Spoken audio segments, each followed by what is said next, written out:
Bonjour, je m'appelle Chris et je vais regarder le Nissan Pathfinder 2022. C'était autrefois un VUS de taille moyenne, maintenant c'est un multisegment de taille moyenne.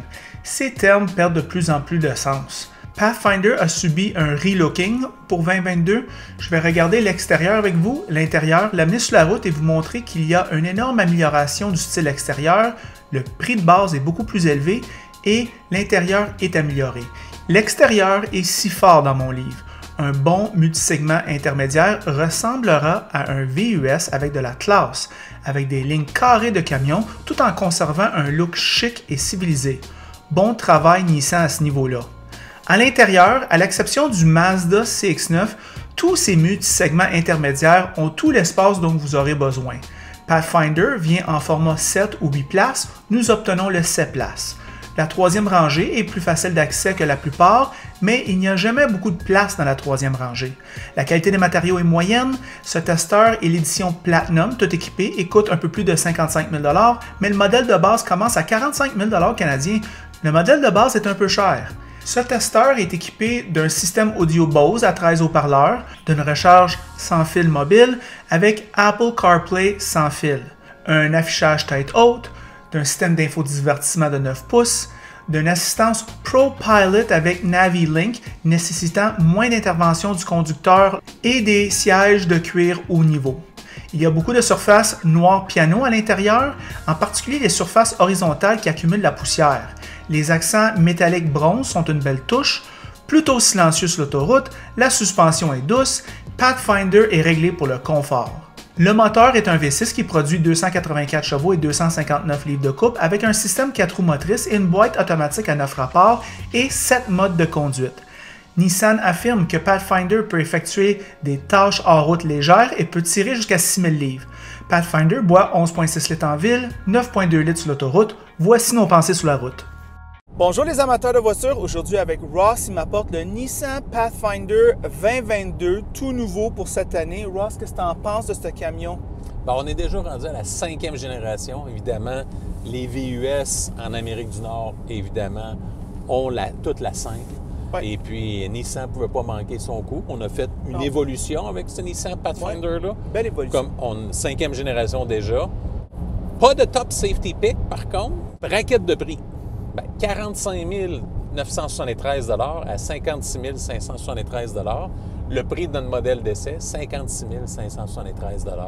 Fait que modèle tout équipé, on a la version Platinum. Les pour, un bon moteur V6, on a le V6 3.5 qui est quand même assez béton chez Nissan en termes de fiabilité, moteur durable et qui n'a pas démontré de problème de ce point de vue-là.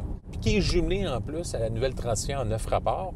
On a laissé de remplacer la CVT par la 9 vitesses. Douceur de roulement, comme tu peux le remarquer, Chris. Traction intégrale en progrès aussi, une amélioration de ce point de vue-là, pour surtout dans les conditions hivernales québécoises un peu plus difficiles. Oui. Bon espace de rangement dans le coffre arrière, surtout avec la 3e rangée rabaissée. Capacité de remorquage qui est quand même de 2722 kg, ou si vous aimez mieux, 6000 livres. Ouais. L'attache remorque est de série avec la couette de fil. Et de plus, selon le modèle choisi, ici on a la version 7 passagers, mais vous pouvez avoir une version 8 passagers, selon la version choisie. Les comptes, pas de version hybride, pas de version PHEV, hybride branchable. L'espace coffre, quand la 3e rangée est remontée, évidemment, c'est, disons, un peu en deçà de la moyenne par rapport à la concurrence. Prix demandé à la hausse, parce que les Nissan Pathfinder d'ancienne génération n'étaient peut-être pas le véhicule le meilleur de la catégorie, le meilleur du créneau. Par contre, les prix étaient tellement agressifs, avec des mensualités beaucoup plus basses que la concurrence, fait qu'ils avaient une clientèle automatiquement par ce bon côté-là. L'espace limité à la 3e rangée, évidemment, c'est pour des petites personnes, probablement des enfants. Les adultes vont s'asseoir à l'avant et à la 2e rangée. Consommation de carburant, évidemment, on a le V6 3.5, on a une 9 vitesses, mais on a un véhicule quand même comme tu as fait la mention lorsque tu l'as vu, il n'est pas de petite dimension. C'est un gros véhicule. Fait qu'évidemment, en ville, bien, la consommation d'essence va s'en ressentir, surtout à 1,50 $ en moyenne à Montréal. Là, c'est quand même quelque chose à considérer. La concurrence, bien, il y a beaucoup de joueurs. Beaucoup de joueurs. Fait que Nissan là, a quand même un véhicule concurrentiel, mais ils ne font pas cavalier seul. Le Chevrolet Traverse, le Dodge Durango, le Ford Explorer, le GMC Acadia, le Honda Pilot, le Hyundai Palisade, le Kia Telluride, le Mazda CX-9, Subaru Ascent, Toyota Highlander et pour finir, le Volkswagen Atlas. Il y a de la compétition, c'est épouvantable. Fait que, est-ce qu'il y a du monde à la messe, Chris? C'est incroyable. Puis c'est quand même, il y en a qui sont meilleurs, moins bons, mais ils sont tous quand même à considérer là, dans cet échantillonnage-là. Fait que quelles sont tes premières impressions sur les Nissan Pathfinder Platinum 2022? Moi, je te dirais qu'ils ont beaucoup rehaussé les produits Nissan. Ross, je vais faire une couple de remarques à propos de Nissan depuis les derniers 5 ans, puis où ils étaient, puis où ils s'en vont, parce que je pense que c'est pertinent. Il y a 5 ans, Nissan faisait aucun produit qu'on pourrait considérer en tête du peloton. Exact. Ouais. Moi, je le voyais pas. C'était surtout des véhicules bon marché. Oui, le prix était très agressif. Et c'est à peu près tout. OK? S'il n'y avait pas de deal, mais il n'y avait pas de Nissan dans ta cour. Récemment, moi, je te dirais que je commence à ressentir un peu de mise à jour qui s'est faite, on dirait, chez Nissan, sans connaître qu'est-ce qui se passe à l'intérieur de la compagnie. Les véhicules sont beaucoup meilleurs, beaucoup plus compétitifs. Et puis, tant mieux, il y a plus de choix aux consommateurs. On va commencer avec l'extérieur. Ross, j'en viens pas quand j'ai marché à ce véhicule-là, comment il était énorme. Il est énorme, gros mais beau. Oh, ouais. Les proportions sont très bonnes. Ouais. On peut pas leur nier ça. Tout à fait. On a la gamme de choix en temps de roues. On commence avec le modèle de base avec des 18 pouces. On peut monter jusqu'à du 20 pouces. Ross, moi, je pense que c'est un intermédiaire de ce type-là. Puis tu n'offres pas des roues 20 pouces. T'es pas là. Ben, moi, j'en veux pas, mais les gens en veulent. Colin. Quand on dit qu'un CR-V Sport, maintenant, est doté de pneus de 19 pouces. Ben, c'est ça. Ben, c'est ça. Maintenant, la norme, on dirait que le standard, c'est 19 ou 20 pouces. Ben, dans l'intermédiaire, c'est 20. Ouais. Ça prend du 20 pouces. Sinon, t'es pas là. Puis, les manufacturiers se disent, ben OK, on augmente le comportement routier, la tenue de route, etc. C'est vrai. Puis, on se dit en même temps, ben quand ça sera le temps de les remplacer, ben c'est le consommateur qui va les remplacer. Ça ne sera pas Nissan. Ben c'est comme ça. Ouais. C'est comme ça. J'aime le moteur, j'aime la transmission. Moi, je trouve que le V6, transmission à vitesse, c'est de mise pour cette catégorie-là. Tout à fait. Je veux rien savoir des 4 cylindres turbo. Ross, c'est vrai qu'il y a certains chroniqueurs américains qui font une crise de bacon avec le noir piano ici sur le tableau de bord.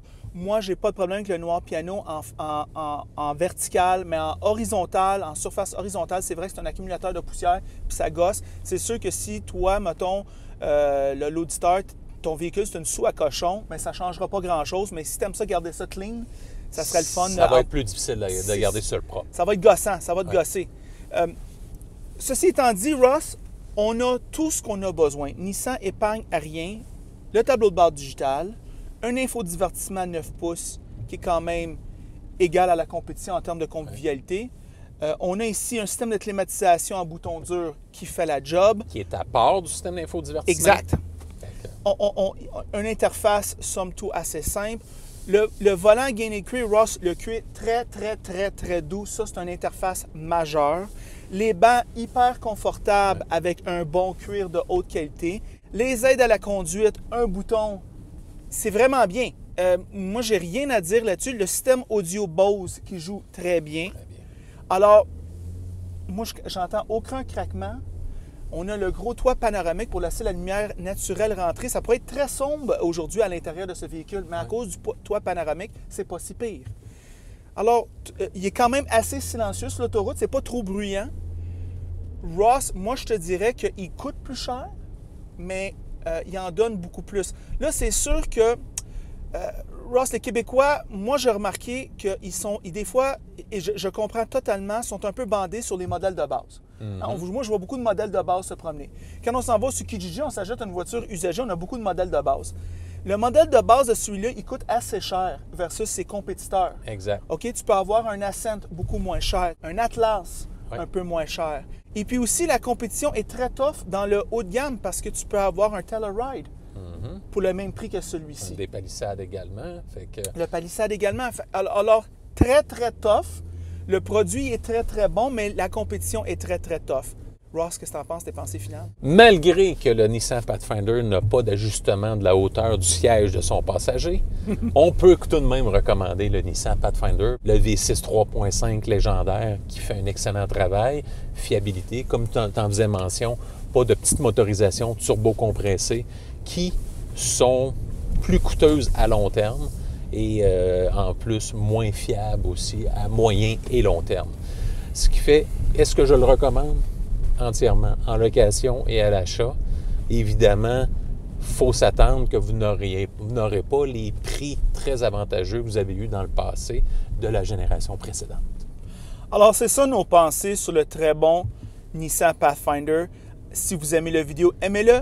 Si vous ne l'aimez pas, aimez-le pas. Et si vous l'aimez beaucoup, mais franchement, abonnez-vous à la chaîne. Et c'est tout.